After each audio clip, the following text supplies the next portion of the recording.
Hi, I'm William Schroeder with Just Mind Counseling, and today we have with us Loren Lomme, who's an LPC and RPT. And for everyone that doesn't know those acronyms, it means a licensed professional counselor and registered play therapist.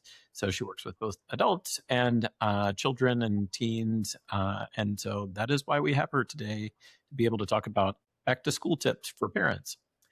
So, Loren, our first question for you is walk me through what's actually happening in a kid's nervous system during those morning meltdowns. Does logic ever work in those moments? What are the best tips for parents? Okay.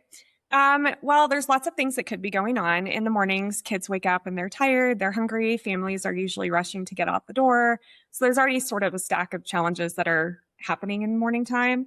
But when we see a kid start to go into a meltdown or a tantrum or become really uncooperative or defiant, what's probably happening is they're experiencing an emotion, which might be overwhelm, anxiety, frustration, whatever, that's gotten so big that their downstairs brain has kind of taken over. And if we think about our brain as sort of like house with a downstairs and an upstairs, our upstairs brain is the part of our brain that we need for reasoning and logic. And so if we have a kid who is operating out of their downstairs brain, we've sort of lost the window for using logic and reason because that is not the active part of the brain that we're getting.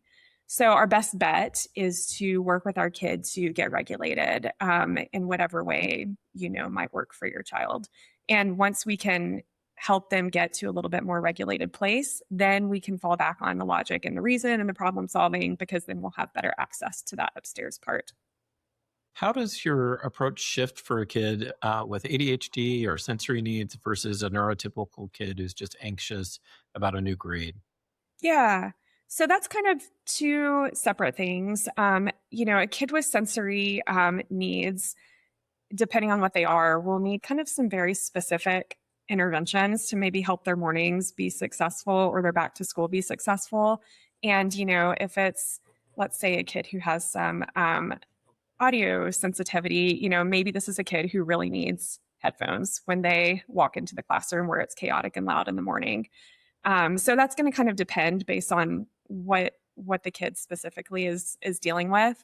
But for kids who have ADHD going on, I would probably lean more toward having a really specific kind of routine and structure set up in the mornings and lots of little aids set up around the house to help keep them focused and on track and help their executive functioning stay intact when we're trying to get out the door. And that might mean, setting out breakfast the night before so that they already know what their choices are. Or it might mean having a little task list taped to their mirror that says, brush your teeth, get dressed, brush your hair, go put on your shoes. That way they have something that can keep them on track in the morning time. And this is true for kids, honestly, even all the way up through high school. It will look a little different for older kids, but that structure and routine is really important, really, for all kids of all ages that are dealing with ADHD. Very good. What's a real story, whether it's from your own practice or even your own kiddo, of a back to school battle that turned around once a parent tried something different? Yeah.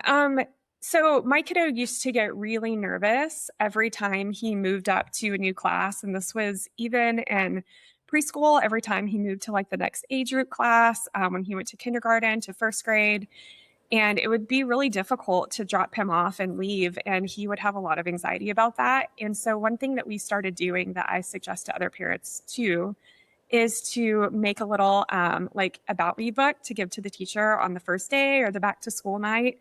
And it's super simple, like literally just get a piece of paper and fold it in half. And we include three things. We include what am I into right now? So for instance, my kid would maybe say something like Star Wars or Legos, and who's in my family, including people and pets, and what do I need if I feel upset? And that way, your teacher already has a really good heads up about how to approach your kid or deal with them even before they get to know them. So, if we were able to give that little book to a teacher on parent night, then on the very first day of school, this teacher could already connect with my kid by saying like, hey, did you see the new Star Wars movie? Or have you got any new Lego sets lately? And they already know something that lets them build a connection with your kiddo.